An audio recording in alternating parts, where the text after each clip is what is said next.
Bore da pawb. Good morning everyone. Croeso, welcome to my wild Welsh garden. And croeso cynnes iawn, a particularly warm welcome to anybody who's new to my garden.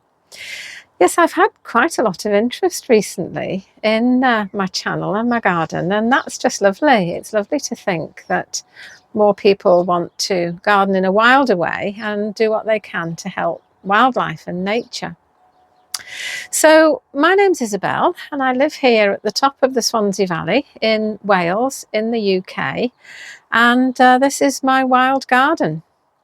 And just by way of explanation for anybody who's new and doesn't know what this is all about, yeah, I've become a wild gardener. I've been a conventional gardener all my life, and then a couple of years ago I decided I would try and garden in a wilder way. And by that I mean a way that's more in keeping with a wild ecosystem. And those of you who think that wild gardening is just not doing anything and just letting nature do her own thing, I'm afraid that's not true. This is a misunderstanding. Wild gardening is just as much work as conventional gardening. It's just about doing things differently. So I'm trying to create all sorts of different habitats for all sorts of different creatures to come and find a home and share my garden with me. And there's far too many for me to explain here. So I just encourage you to join me on my journey, wilding my garden, because I share it all on this channel.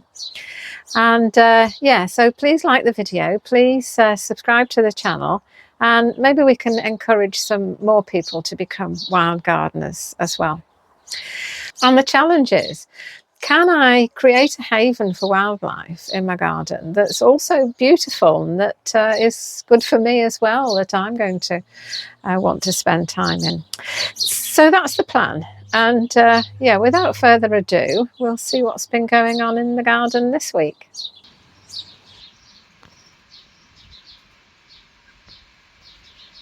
Well, we've had a lot of weather over the past few days. We've had some wind and we've had some rain.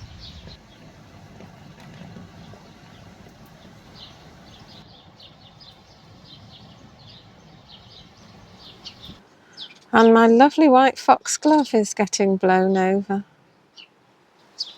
That little group there seem a bit sheltered by my neighbour's shed, and they're managing to stay quite tall and straight.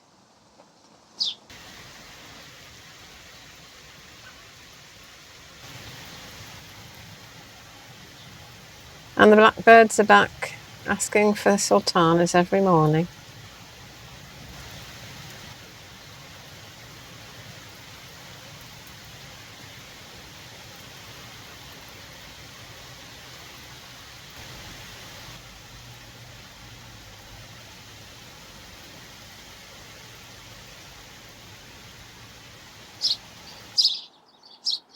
And now the rain's stopped and everything is covered in raindrops, looking like jewels, just twinkling away on every flower and every leaf.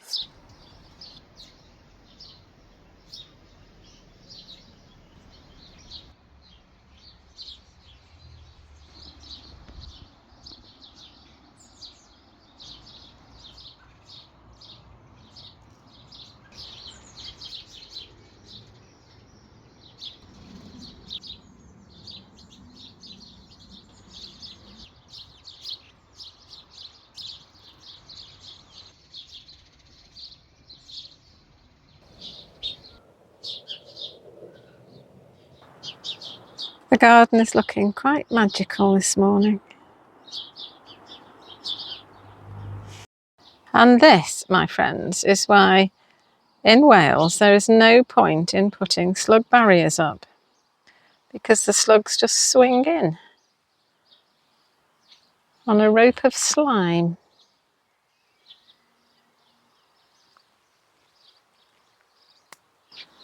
And now the sun is trying to come out. And the garden looks completely different.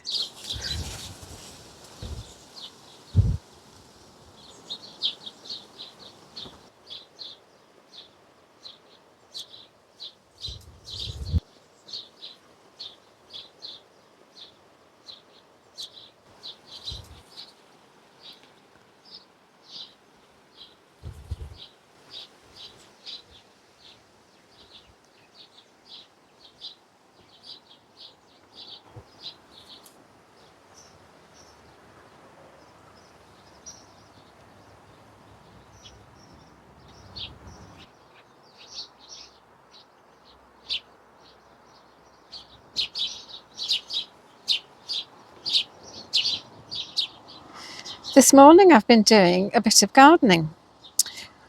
In this bed there's quite a lot of geraniums, and there's several different types. They're hardy geraniums, not pelargoniums. And they're all perennials, but this one here is a self-seeder, and it's been popping up all over the garden. And I decided this year that I have rather too much of it. This one here has gone over completely. It's just got seed heads left. There's just a few flowers left on this one. It's the sort of purple colour. And then there's a little pink one just on the corner of the path here. And a really pretty sort of veined pink one. Well, in a natural ecosystem, not that these geraniums would be in a natural ecosystem because they're cultivars, but just let's pretend for a minute. It's the large herbivores that keep the plants in check. And the thing about large herbivores is that they eat some and they trample some, and they leave some. So some I've dug up, some I've cut back, like here by the pond. This is a white one. And over on the other side, there's a dark purple one, and I've cut that back as well. And some I'm probably going to leave, like that one there behind the fennel. And there were some cleavers growing up through this bed. Well, cleavers, or sticky willy, is the larval food plant of the hummingbird hawk moth. And I would really like to have hummingbird hawk moth caterpillars, but on the other hand, I don't want this bed to be completely covered in cleavers, which it would be. So I've pulled quite a lot up, but I've also left some. I haven't done anything about the grass around the pond yet, so it's still as overgrown and as wild as it was. But I thought I would do something about the grass around the side of the polytunnel, because it had got so tall and so thick that I couldn't actually get to the compost heaps. And then I thought, well, if I was a large herbivore, I would come in here and I wouldn't eat it all nice and neatly and uniformly. I'd just have a munch here and a munch there and trample some. So I've tried to be a large herbivore, and I've cut the grass at different heights, and I've trampled a lot of it. And yeah, I now have a path to the compost heaps, but there's still quite a lot of long grass habitat left. So yeah, I'm happy with that. A lot of people perhaps wouldn't be, but that's pretty much how I wanted it to be. So I'm going to try and do something similar with the grass around the new pond. Did it work? I think so. Certainly got the grass out of the pond, and there's still plenty of long grass around, so there's still plenty of habitat. So my new pond has been visited by a herbivore who has been for a drink and eaten some grass and trampled a bit round the edges.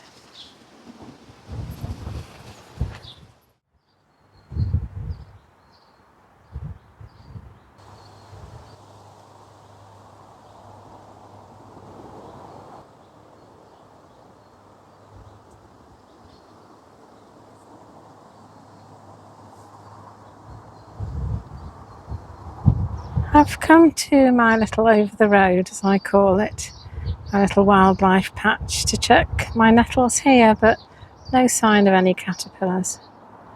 But everything's looking very green and lush. The Rosa complicata is looking a bit worse for wear after all the rain. But there are still plenty of insects. There's our friend the bee beetle.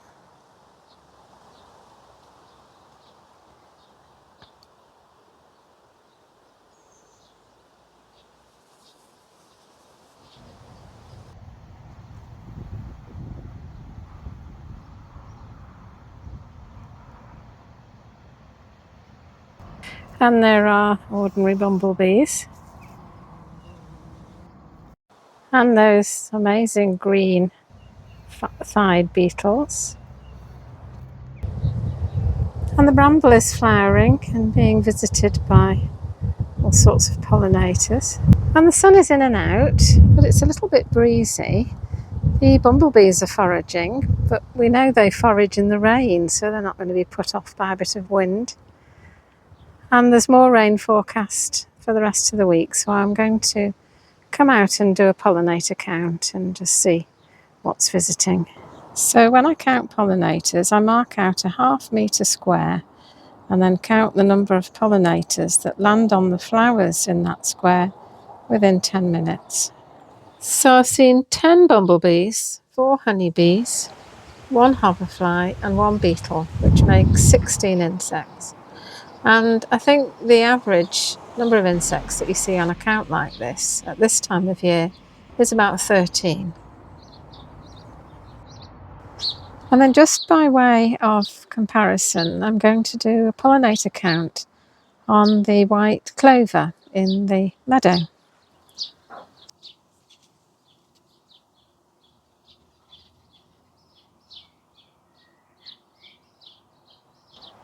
And there it is with the ½ metre square.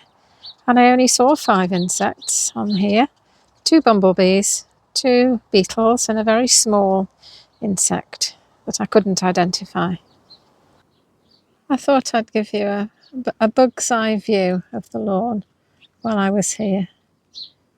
It is looking very lovely, especially from down here.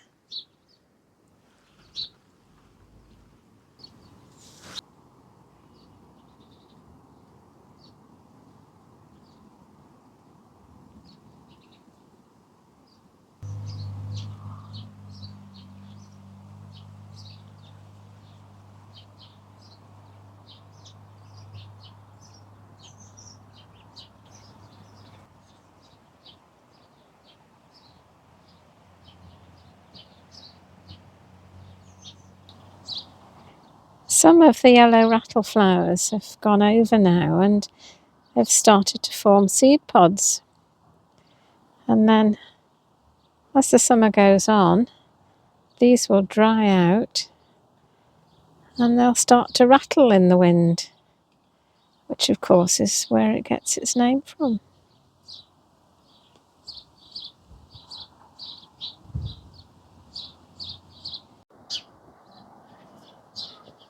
So we're coming to the end of another thrilling instalment of my wild Welsh garden. The only problem with getting down on the ground to film the meadow from a bug's eye level is you have to get back up again. So I'm just going to sit here in the sunshine and just out of the wind inside the summer house. And just enjoy the meadow and the birds, and I'll see you in the next video. Bye! Hwyl fawr!